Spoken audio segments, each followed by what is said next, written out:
Puluhan korban dugaan penipuan pembelian kontrakan bodong mendatangi lokasi bangunan yang telah dirobohkan oleh pemilik aslinya di RW 11 Kelurahan Jaksa Sampurna, Bekasi Barat, Kota Bekasi, Jawa Barat pada Minggu siang.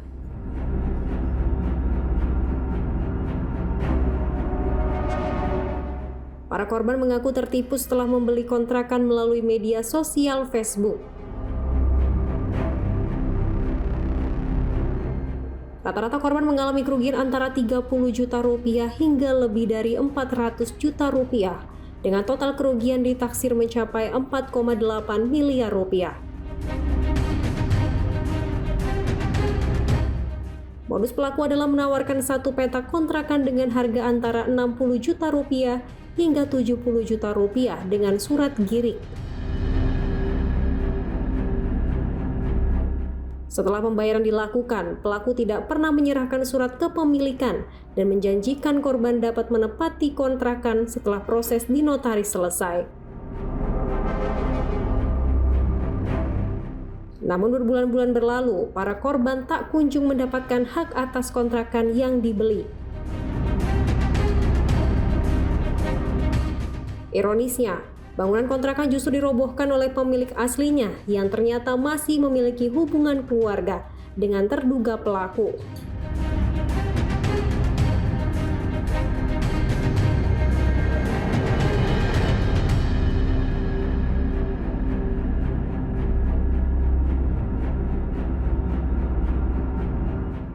Hal ini semakin memicu kemarahan para korban yang kemudian melaporkan kasus tersebut ke Mapolres Metro Bekasi Kota.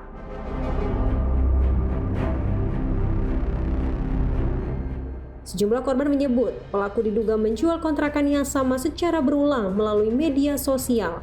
Padahal seluruh unit telah habis terjual sebanyak 6 pintu. Sebagian korban bahkan rela menjual rumah lamanya demi membeli kontrakan tersebut, namun akhirnya menjadi korban penipuan. Waktu pembelian itu lewat Facebook dengan Ibu Yurike, ya kan? Terus kita bikin janjian tuh, tapi saya lupa ya tanggal bulannya bulan Juni kalau nggak salah ya, tanggalnya lupa. Itu kita pas langsung di rumah Bu Karsih. Waktu itu saya DP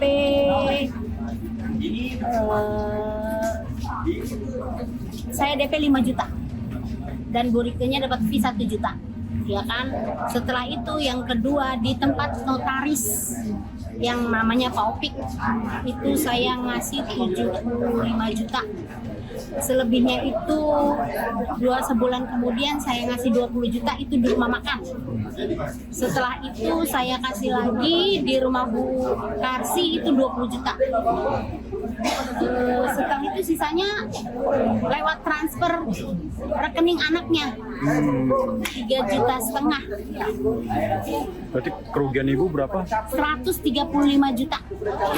Kalau ibu tahu nggak kalau status rumah itu pada saat beli itu tahu nggak status rumahnya? Taunya saya giring dan giring pada saat kebetulan pada saat tanda tangan AJB kan dijanjikan tanda tangan AJB sama Pak Opik. Itu saya nggak moto, memang salah saya nggak foto, saya moto tapi udah kehilangan, ngerti deh ya.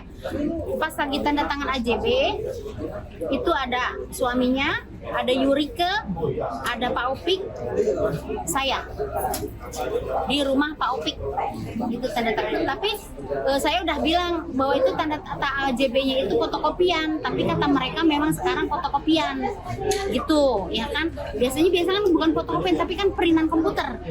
Tapi mereka pada ngeles begitu, akhirnya kita ngikut. Dan AJB tidak di tangan saya, masih diproses katanya. Sampai terakhir kemarin Lebaran AJB belum dapat, dia membatalkan. Saya tidak mau membatalkan. Nah, ibu mulai curiga kapan tuh kalau ini itu benar jadi penipuan? Pas dia bilang membatalkan, tapi saya tidak mau dibatalkan. Itu sebelum Lebaran. Saya terakhir bayar 3,5 juta, 3,5 juta yang saya terakhir bayar lewat anaknya, lewat rekening anaknya. Itu berarti ibu beli berapa kontrakan? Dua ya? Yang satu kios, yang satu kontrakan. Dua. 2 kontrakan. Nah terus sekarang tuntutan ibu apa? Tuntutan saya kalau memang jujur saya mau uang kembali, ya kan? Saya mau uang kembali.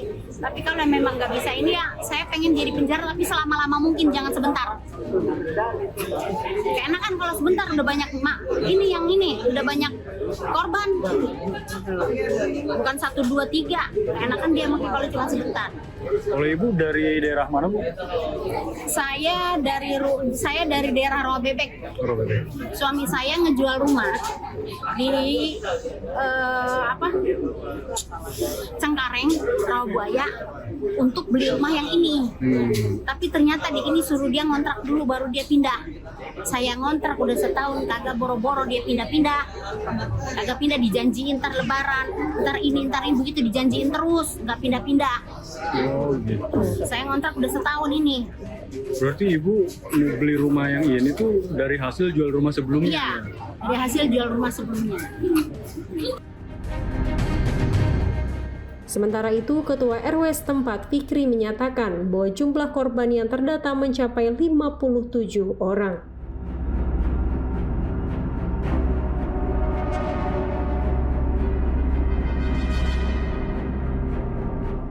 Kronologinya itu pertanggal 30 kemarin, pertanggal 30 itu Karsi kan udah keluar dari wilayah info dari pihak keluarganya itu tanggal 30 malam sudah keluar dari rumah.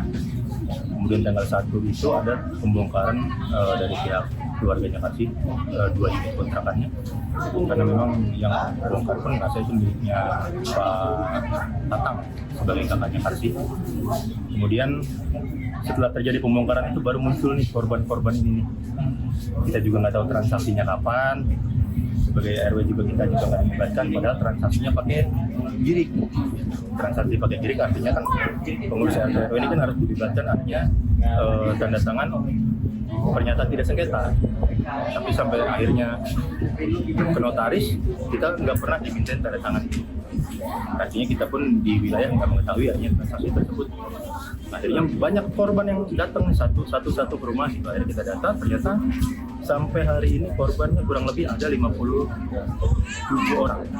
Dengan total kerugian itu hampir 5 miliar, kalau nggak salah 4,8 miliar.